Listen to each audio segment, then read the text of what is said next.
आऊज़ुबिल्लाहिमिनश्शैतानिर्रजीम बिस्मिल्लाहिर्रहमानिर्रहीम। नाज़रीन करम, जैसा कि आप सब जानते हैं कि हर ममालिक के पास अपने अपने खुफिया एजेंट्स होते हैं। जिस तरह से अमेरिका के पास CID, भारत के पास रॉ और पाकिस्तान के पास ISI है। ये तमाम तर एजेंट्स अपनी जानों पर खेल कर मुल्क की दिफा के लिए खुफिया तौर पर काम कर रहे होते हैं। नाज़रीन करम, जो सबसे ज्यादा इनसे काम लिया जाता है वो ये है कि इन्हें एक मुल्क से दूसरे मुल्क भेजा जाता है, जिससे वो दूसरे मुल्कों की तमाम तर हसास इंफॉर्मेशन कलेक्ट करके अपनी मुल्क की एजेंसियों को दे सकें। दोस्तों, हाल ही में आपने कुलभूषण को देखा होगा। ये शख्स भी इंडिया के लिए काम कर रहा था।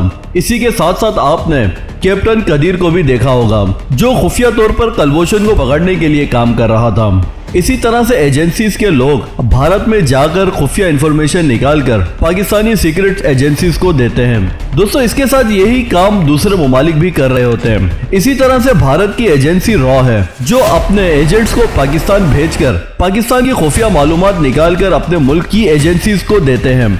दोस्तों, इसी तरह ही भारत ने अपना एक जासूस पाकिस्तान भेजा था, जिसका नाम करामत राही था। दोस्तों, मैं आपको बता दूं कि करामत राही की तरह पाकिस्तान में और भी जासूस पकड़े गए हैं, जैसे कुलभूषण यादव, रविंद्र कौशक, करामत राही और इस जैसे जितने भी रॉ एजेंट्स पाकिस्तान पर आते हैं तो ISI के मारखोर इन्हें इस तरह से दबोचती है जैसे एक मारखोर सांप को दबोचता है। नाज़रीन करम, करामत राही पाकिस्तान से हिजरत कर इंडिया जाता है। ये जैसे ही इंडिया पहुंचता है तो रॉ के एजेंट इसकी इंफॉर्मेशन निकालकर इससे राब्ता करने की कोशिश करते हैं। बहला फुसला कर इसे लालच देकर पाकिस्तान के खिलाफ काम करने का कहते हैं। नाज़रीन करम, ज्यादा पैसों की लालच में आकर ये रजामंद हो जाता है, फिर इसे पाकिस्तान भेज दिया जाता है। दोस्तों, जब ये पाकिस्तान आता है तो ये लाहौर के मीनारे पाकिस्तान के नीचे अपनी जिंदगी को बसर करने लग जाता है, ताकि मैं लाहौर की इंफॉर्मेशन कलेक्ट कर इंडिया को दे सकूं। लेकिन नाज़रीन करम, इसे जरा सा भी ख्याल नहीं था कि इससे पहले ISI के मारखोर पहुंच चुके होते हैं और इस पर कड़ी नजर रखने लग जाते हैं।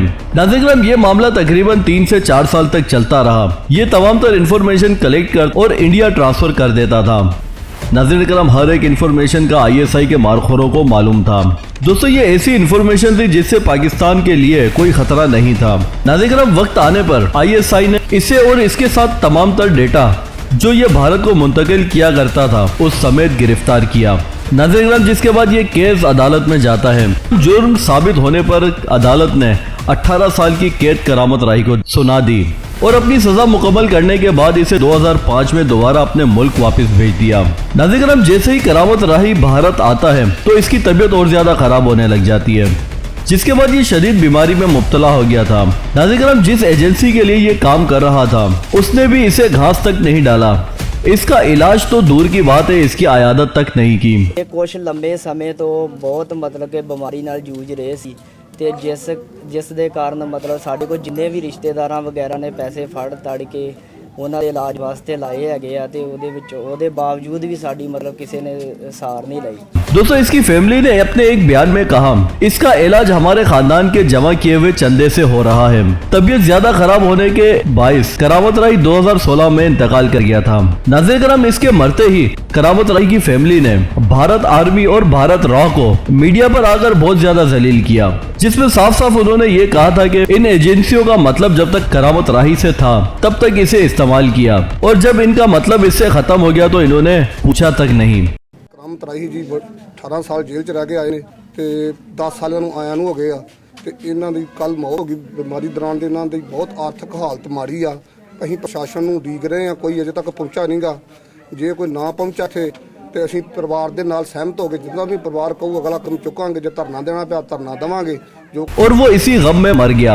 नाज़रीन करम, यही खास फर्क है पाकिस्तानी ISI और भारतीय रॉ एजेंट में कि रॉ एजेंट का भेजा हुआ हर आदमी पकड़ा जाता है पाकिस्तान में, जिसके बाद यही एजेंसी अपने ही भेजे हुए बंदे से ला ताल्लुकी का इजहार कर देती है कि हमारा इससे तो कोई ताल्लुक ही नहीं था। अक्सर यही वजह होती है कि भारतीय मीडिया पर भारतीय अवाम रॉ एजेंट और भारत आर्मी को इसी तरह से जलील करने लग जाती है। नाज़रीन करम, मैं उम्मीद करता हूँ कि आपको ये वीडियो बहुत पसंद आई होगी।